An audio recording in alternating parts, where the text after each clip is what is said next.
नमस्कार दोस्तों, स्वागत है आपका एक बार फिर अपने प्रवेशिका संस्कृत व्याकरण के YouTube चैनल पे।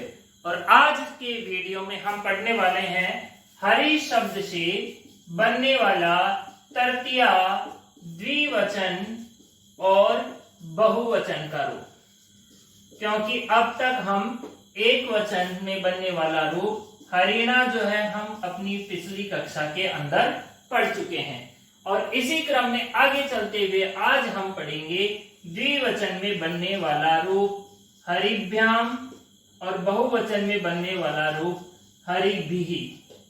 तो हरिभ्याम और हरिभिः कैसे बनता है, कौन कौन से सूत्र प्रत्यय आते हैं और कौन कौन से सूत्र इनके अंदर काम करते हैं, आज की वीडियो में हम इन्हीं दो सिद्धियों को सीखेंगे।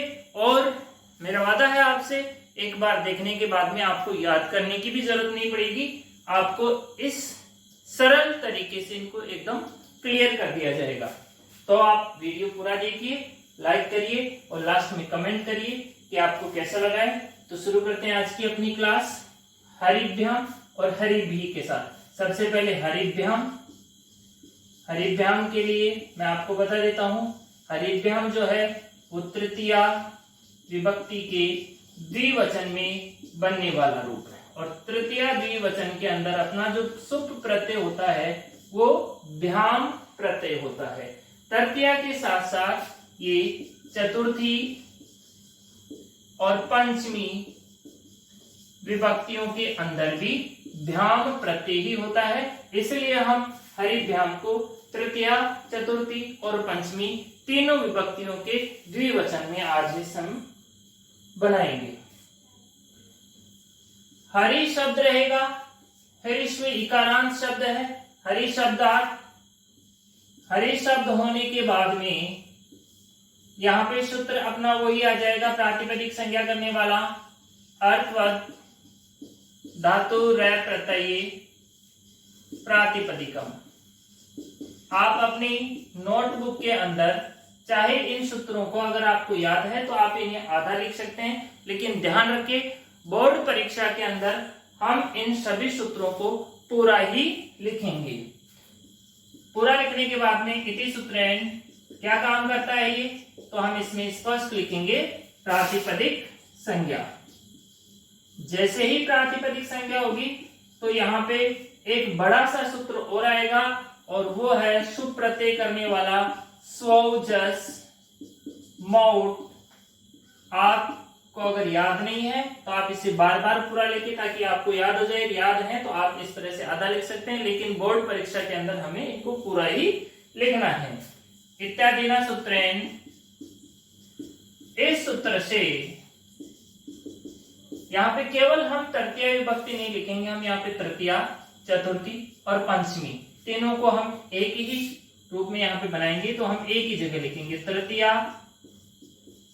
चतुर्थी इस तरह से, और फिर पंचमी, तृतीया, चतुर्थी और पंचमी कौन से वचन में बनेगा, द्विवचन में। तो हम यहाँ पे लिखेंगे द्विवचनी। ठीक है, तृतीया का आ गया, चतुर्थी का आ गया और पंचमी का आ गया। द्विवचन में कौन सा प्रत्यय हम करने वाले हैं, भ्याम प्रत्यय।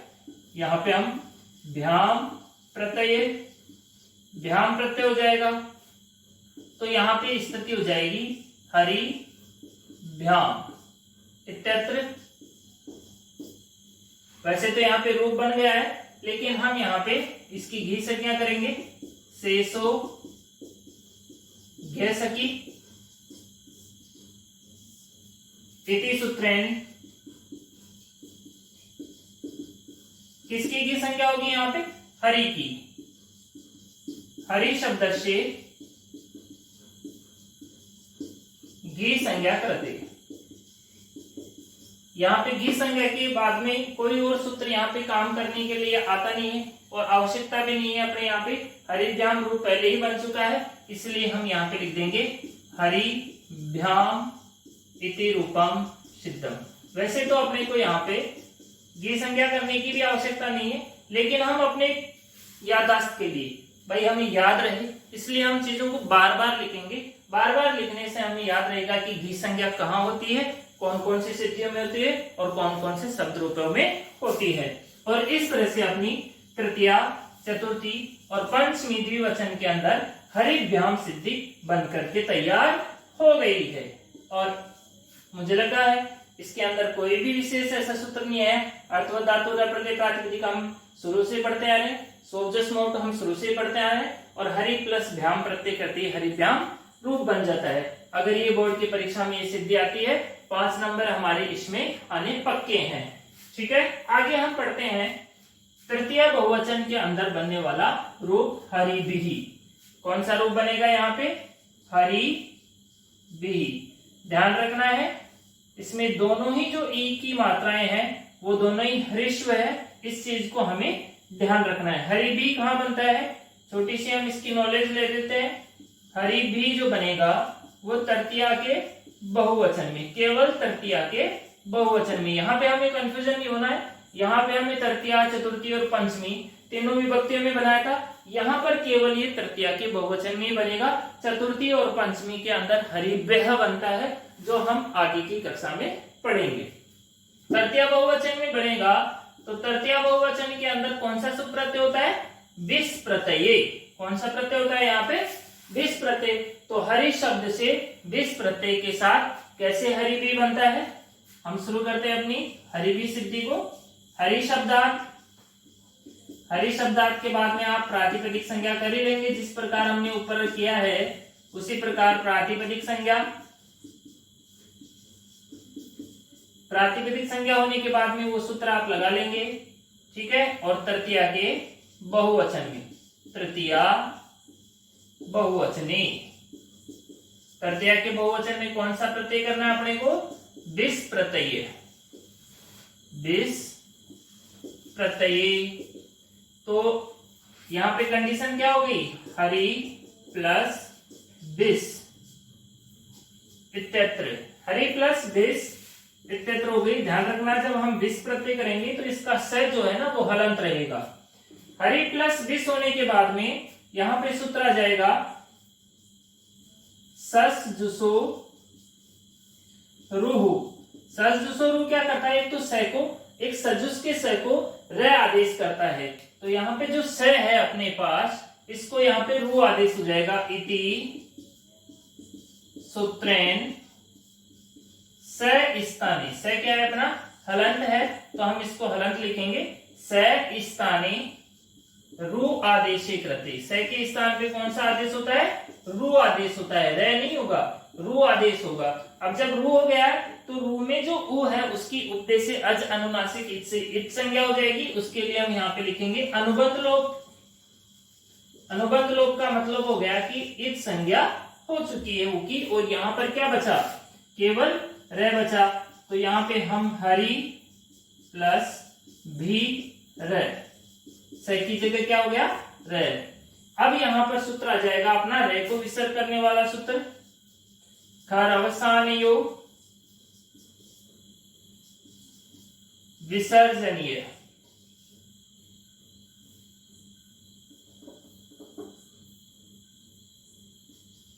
खर अवसानयो विसर्जनीयः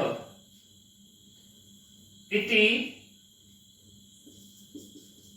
सूत्रेण रे स्थाने विसर्गे। इस प्रकार से विसर्गे कृते। स को क्या हो जाएगा? रे को क्या हो जाएगा? विसर्ग। जैसे ही विसर्ग होगा यहाँ पे बन जाएगा हरिभिः इति रूपम सिद्धम। आप चाहो तो इसमें घी संज्ञा करते हैं, कर सकते हैं, जिस प्रकार हमने ऊपर किया है। नहीं भी करते हैं तो यहाँ पे कोई दिक्कत नहीं है, हरिभिः रूप बन जाएगा। अब यहाँ पे एक कंफ्यूजन जो मैं आपको क्लियर कर देता हूं कि यहाँ पे जो हमने जब रामे सिद्धि बनाई थी, राम शब्द से राम ही सिद्धि, ये भी तृतीया बहुवचन के अंदर बनी थी। और इसमें क्या हुआ था? राम प्लस विस, इस तरह से विस प्रत्यय हुआ था। और विस को वहां पर एक सूत्र आया था अतो विस एस। अतो विस एस, इस तरह से एक सूत्र आया था, उसने विस को एस आदेश कर दिया था। कौन सा आदेश कर दिया था? एस आदेश। इस तरह से एस आदेश हुआ था और ये बनी थी रामही, वृद्धि होकर के राम ही बनी थी यहाँ पे। लेकिन यहाँ पर जो है इस बिस को एस आदेश नहीं होगा। अतो बिस एस से यहाँ पर क्यों नहीं होगा? क्योंकि ये सूत्र कहता है कि अकारांत शब्दों के अंदर ही मैं ये काम करता हूं। कौन से शब्दों में करता हूं? अकारांत। राम शब्द जो था वो अकारांत शब्द था, हरि शब्द जो है वो इकारांत शब्द है। हरि के अंत में ई आता है, राम के अंत में ए आता है, तो इस अतो बिस एस की यहाँ पर शर्त पूरी नहीं होती है, तो ये यहाँ पर काम करने के लिए आता ही नहीं है। ठीक है, तो इस तरह से अपनी हरि भी बिना किसी सिर्फ मतलब यहाँ पर अर्थवधातु प्रत्यय सोजस लगाएंगे, सस जसोरु लगाएंगे, खरावसानी विसर्जनीय लगाएंगे और अपनी सिद्धि यहाँ पर बन जाएगी। तो आज की क्लास में हमने पढ़ा हरिभ्याम और हरिभि सिद्धि, तृतीय द्विवचन, चतुर्थी द्विवचन, पंचमी द्विवचन के अंदर बनने वाली और तृतीय बहुवचन के अंदर बनने वाली। थैंक्स दोस्तों।